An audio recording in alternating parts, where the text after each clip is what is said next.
In an era when humanity was just beginning to look to the stars with hope and fear, when the Cold War sowed seeds of paranoia and science fiction blended with reality, especially after the launch of Sputnik in 1957, which ignited global interest in space. Events occurred that forever changed our understanding of the cosmos. These were not just visions or hallucinations. These were stories of ordinary people whose lives were interrupted by visits from beyond Earth.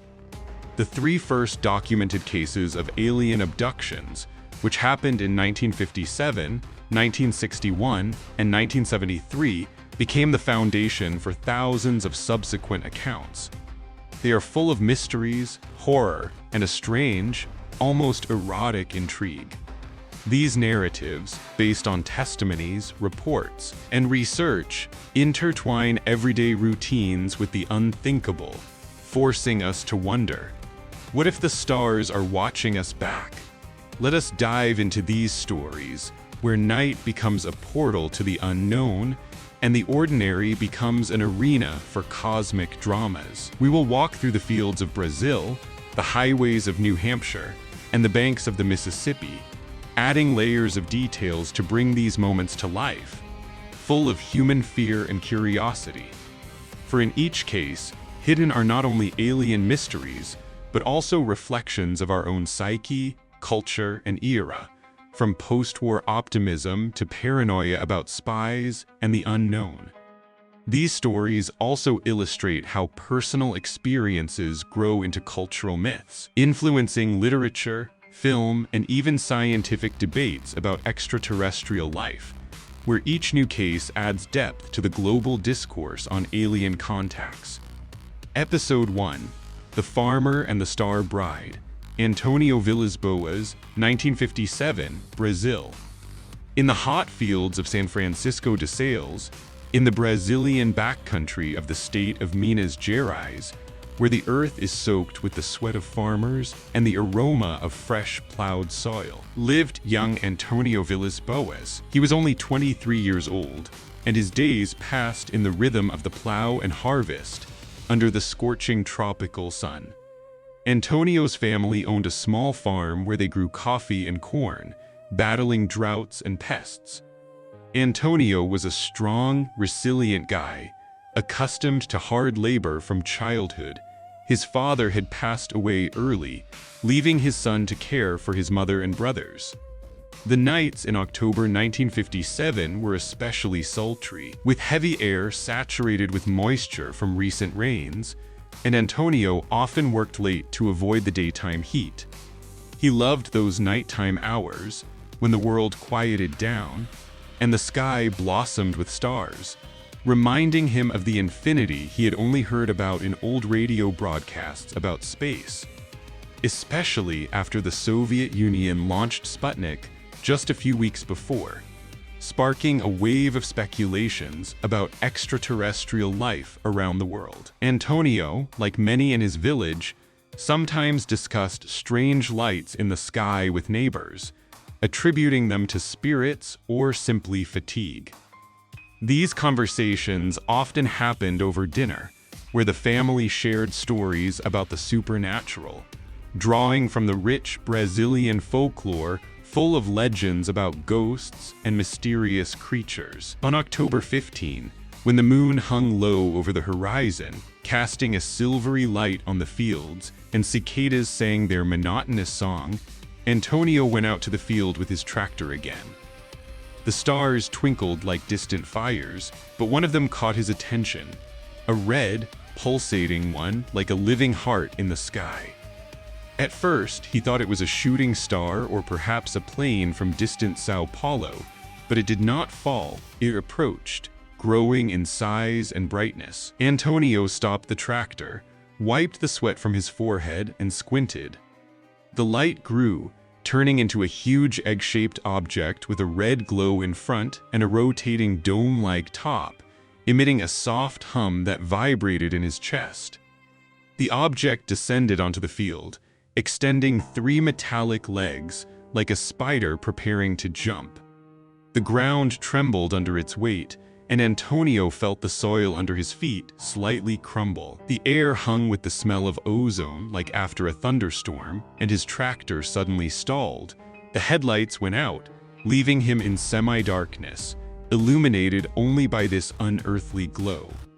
Recalling later, Antonio said that at that moment he thought of biblical apocalypses he had heard from his mother, but reality turned out to be far stranger. He even tried to cross himself, but his hands trembled from sudden fear mixed with curiosity. Antonio's heart pounded. Adrenaline surged through his veins. He jumped out of the cab and ran, his feet sinking into the soft soil, his breathing coming in ragged gasps. Behind him, footsteps sounded, not human but strange, shuffling, as if the beings moved on unyielding limbs. Something grabbed his arm. The strength was inhuman, cold, and hard. Antonio turned and saw a being, about 5 feet tall, in a gray jumpsuit and helmet, with small blue eyes gleaming in the darkness, and a nose resembling a beak. It made sounds like barking or short yelps, inarticulate but full of intent, as if commands given without words. 3 other beings joined, their hands strong despite their fragile appearance, with fingers ending in something like suction cups. They dragged Antonio to the ship, his screams drowning in the night air, where there was no one to hear. The nearest farm was miles away. Along the way, he noticed how the beings communicated with gestures, and one even seemed to nod, as if reassuring the captive. This added even more horror. They seemed intelligent but completely alien. Inside the ship, the air was thick, permeated with a metallic smell and something chemical reminiscent of ammonia. The walls were smooth without seams, pulsating with soft light as if alive. The beings removed his clothes, exposing his body, and smeared him with a strange gel, cold and sticky, like liquid light that penetrated his pores, causing goosebumps. Antonio resisted, kicked, and screamed, but their grip was ironclad, and his strength waned under this gel. They led him through a door with red symbols, mysterious signs that he later drew for investigators, trying to convey their alienness, similar to ancient runes but not from Earth. In a large semicircular room, they took blood from his chin. The needle entered without pain, but with a sensation that they were taking part of his essence, drop by drop. The room was filled with strange instruments, panels with flashing lights, tubes writhing like snakes, and a low hum that echoed in his bones. Antonio recalled that at that moment he thought of medical experiments he had heard about from the Nazis during the war, but these doctors were not human. He even tried to speak to them in Portuguese, but they did not respond. Then they left him alone in another room, smaller and more intimate, with soft lighting. Through the ventilation, they released gas, gray, nauseating, causing vomiting and dizziness mixed with strange arousal. Antonio writhed on the floor, the world swimming before his eyes, thoughts tangled like in a fever. When the door opened again, she entered. A woman, similar to them but naked, with attractive forms that seemed both familiar and alien. Her skin was pale, almost glowing, eyes large and blue like a cat's, hair platinum white, and in her armpits and pubic area, bright red like fire.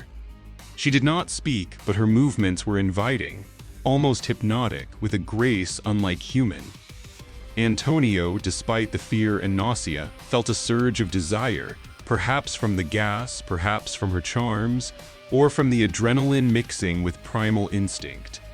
They made love passionately and mechanically, without kisses, only with a bite on the chin that left a mark. Afterward, she smiled, rubbed her belly, and pointed upward to the sky, a gesture Antonio interpreted as a promise.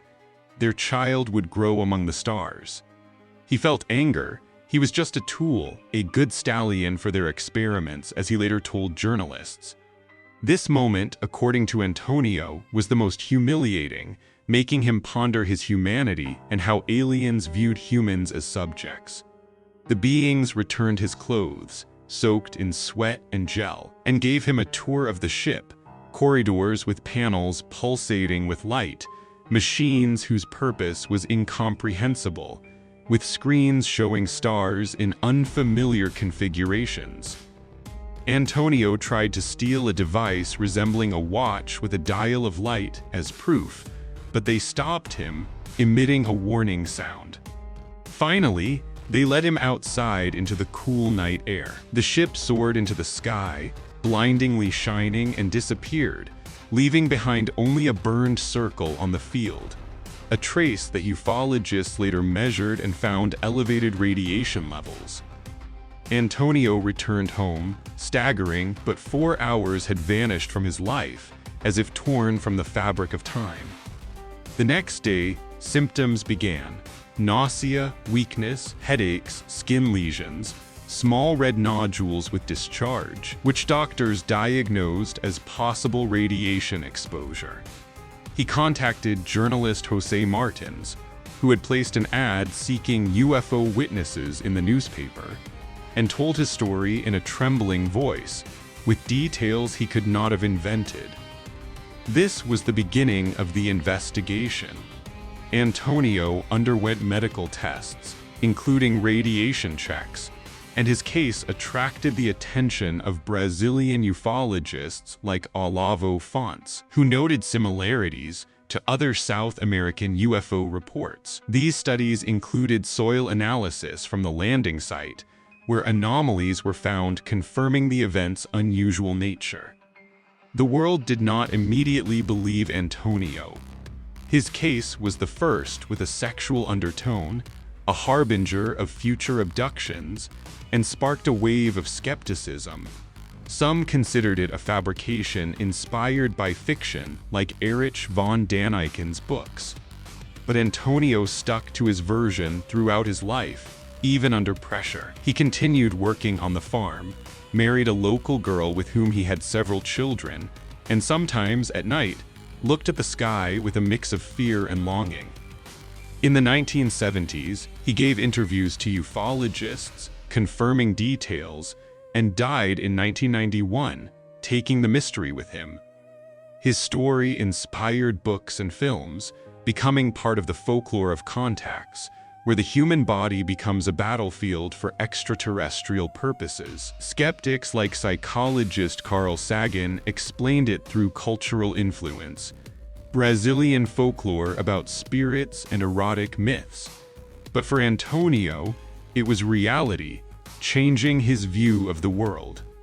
Subsequently, his case was analyzed in the context of global trends, showing how such stories reflect the social fears of the era. Episode 2, The Interrupted Journey, Betty and Barney Hill, 1961, United States. In September 1961, at the height of the Cold War, when America lived in the shadow of nuclear threats and civil rights battles, with Martin Luther King's marches and growing tension around racial segregation, Betty and Barney Hill, an interracial couple from Portsmouth, New Hampshire, set off on a belated honeymoon. Barney, born in 1923, was a postal worker and World War II veteran, where he served in engineering troops, experiencing racial discrimination even in the Army. He was 38 years old, and he drove the car along U.S. Route 3 through the White Mountains, with their steep slopes covered in dense forests of pines and maples, whose leaves were already starting to yellow in the fall. Betty, a 42-year-old social worker dealing with children from low-income families and actively involved in the civil rights movement through the NAACP, sat beside him, their dog Delcy dozing in the back seat, whining in her sleep. They were returning from Niagara and Montreal, full of memories of roaring waterfalls, romantic dinners, and talks about the future in a country where their marriage still drew sideways glances. As an interracial couple in the era of segregation, they were accustomed to stress, but this night added a new layer of horror, intertwining personal fears with cosmic ones. Their trip was not just a vacation, it was a way to escape everyday problems, including the racial prejudices they encountered daily. Around 10:30 in the evening, near Lancaster, where the road wound between hills, Betty noticed a bright point in the sky rising below the moon and Jupiter, shining in the clear autumn sky. A shooting star, she thought, but the point did not fall. It grew, moving upward at an unnatural speed. Barney stopped the car at a picnic area south of Twin Mountain. They got out with binoculars and the dog, who nervously barked at the sky. Through the optics, Betty saw a strange object, rotating with flashing multicolored lights, red, green, blue crossing the face of the moon, casting shadows on the mountains. Barney, a skeptic by nature, assumed it was a commercial airplane or satellite, but when the object sharply descended without turning, his confidence wavered. He felt a chill down his spine, recalling military stories about unidentified objects that circulated in the press after Roswell in 1947. They even joked about it, but the joke quickly turned to tension. They continued through Franconia Notch, watching the object that disappeared behind trees and reappeared. The object flew over a restaurant on Cannon Mountain, then next to the profile of the Old Man of the Mountain, the famous rock resembling a face. It was huge, at least 1.5 times larger than the 40-foot rock, rotating silently, moving chaotically as if studying them. South of Indian Head, the object descended right to their 1957 Chevrolet Bel Air, hovering 80 to 100 feet above them, filling the windshield like a giant pancake with rows of windows. Barney, with a pistol in his pocket, a habit from the war, got out and approached closer, his legs buckling from the wind created by the object. Through the binoculars, he saw 8 to 11 figures behind the windows, humanoids in glossy black uniforms and caps, with eyes gleaming with cold intelligence. They looked at him, one telepathically commanded, "Stay where you are and keep looking." Red lights on bat wings extended. A long structure descended from below like a ramp. In panic, Barney thought, "They are going to capture us." He rushed back to the car, yelling at Betty to drive. The engine roared, tires squealed on the asphalt. Along the way, he shared his fears with Betty, linking it to the racial persecution they experienced. This added emotional depth to their ordeal. As they accelerated, a strange beeping sounded like an electronic signal, and they fell into a stupor. The world faded. They came to already past Concord, having driven 178 miles home in 7 hours instead of 4, with no memories of the 35 miles between Lincoln and Ashland. At home, they felt strangeness. Betty insisted on leaving the luggage at the door. Their watches stopped at the same minute. Barney's binocular strap was torn, the toes of his shoes worn as if he had walked on rough surfaces. He obsessively examined his genitals, feeling burning. They washed up, drew the object, trying to make sense of it. Betty's dress was torn on the back, with a pinkish powder that they later could not identify. Nightmares began immediately. Betty dreamed of a roadblock, loss of consciousness, 2 small men in blue uniforms with gray skin, black hair, dark eyes, leading them into the woods. These dreams tormented her for weeks, causing insomnia and anxiety, and even affecting their daily lives. 10 days later, the nightmares intensified, and the couple turned to psychiatrist Benjamin Simon in 1964 for hypnotic sessions. Under hypnosis, memories returned in a flood. The ship landed in the woods, gray beings led them inside, separated them.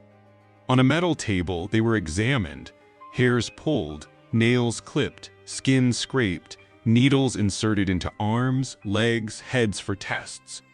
Betty had a long needle inserted into her abdomen for a pregnancy test, causing sharp pain, as if exploring her reproductive system. The leader, with a more human face, showed her a star map with route lines, which she later drew. The Zeta Reticuli system, matching astronomical data unknown to her before. Barney recalled fear similar to the racial terror he experienced in society. The beings seemed like invaders to him, like white racists. These sessions lasted months, and Simon noted the consistency of their accounts, though he was skeptical about the reality. Hypnosis helped them cope with the trauma, but also revealed new details.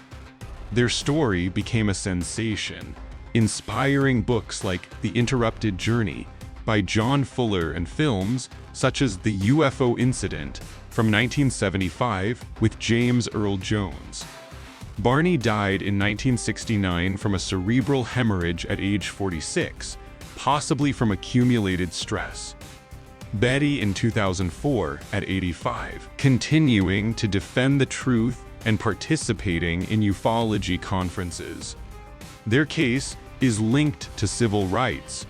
The couple saw the abduction as a metaphor for oppression. The wave of abductions grew by 2,500% after their TV film, making them pioneers in the phenomenon. Ufologists like Stanton Friedman analyzed Betty's star map, finding matches with real data, while skeptics blamed sleep paralysis and media influence. This led to debates in scientific circles about the nature of memories under hypnosis. Episode 3: The Fishermen and the Robotic Horrors, Charles Hickson and Calvin Parker, 1973, United States. In the fall of 1973, when a wave of UFO sightings swept the southern United States, and the country was recovering from the Watergate scandal and the oil crisis, causing paranoia about the unknown, Charles Hickson, a 42-year-old foreman at a shipbuilding yard and Korean War veteran, and his 19-year-old relative Calvin Parker, a young worker at the yard, went fishing on the west bank of the Pascagoula River in Mississippi. The evening of October 11 was quiet. The water reflected the stars. Fishing rods lazily swayed in the murky river full of catfish and bass. The air was warm, with the smell of salt from the nearby Gulf, and mosquitoes buzzed around, but the men were engrossed in conversation about work and family. Hickson, father of several children, shared stories from the army where he endured the horrors of war. Parker dreamed of the future, planning to get married. But around 8 in the evening, another witness in town saw a strange object with flashing colored light in the sky, which later corroborated their account. This was one of many cases in the 1973 UFO wave, linked to the energy crisis and social unrest. Such waves often coincided with global events, amplifying public anxiety. They looked up and heard a buzzing sound, like from a helicopter but without blades, and flashes of blue light on the water, reflecting in the waves. The object appeared, oval, 30 to 40 feet wide, 8 to 10 high, hovering near the pier with a door opening with a hiss.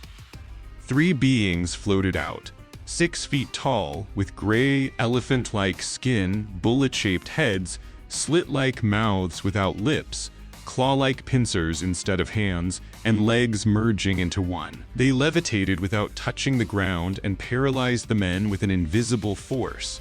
Parker fainted from horror, falling onto the pier boards. Hickson remained conscious, watching with wide eyes as they were pulled aboard, bodies numb but mind screaming in panic. Inside, he noticed how the beings moved mechanically, without emotions, like robots. This reminded him of military robots from the fiction of that time. Inside the ship, the air was sterile, the light blinding white, like in an operating room.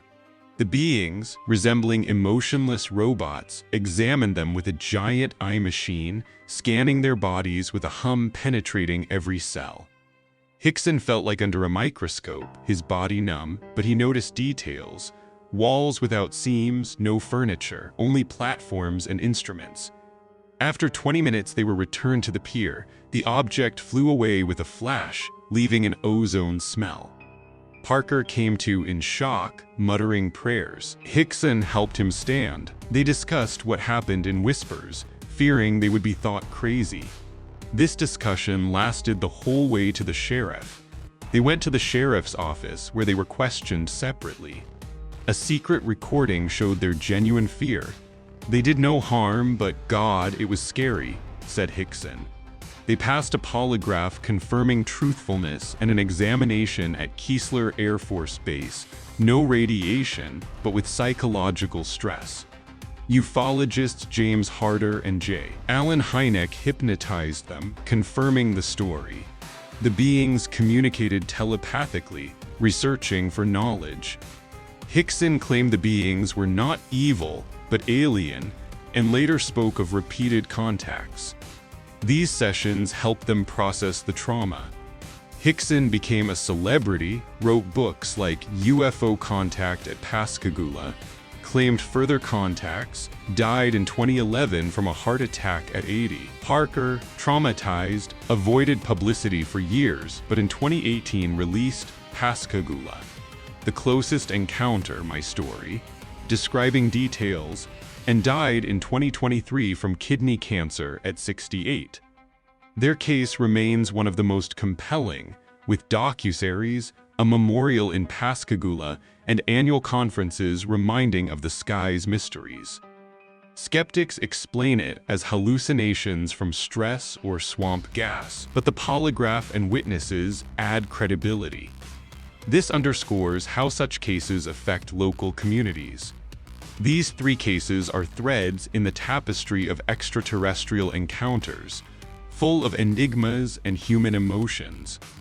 They remind us that the sky is not a limit, but a door to the unknown, where our fears and hopes intertwine with the stars, inspiring generations of ufologists and making us ponder humanity's place in the universe. In an era when NASA searches for life on Mars, these stories live on, reminding of unsolved mysteries, and continue to influence modern research.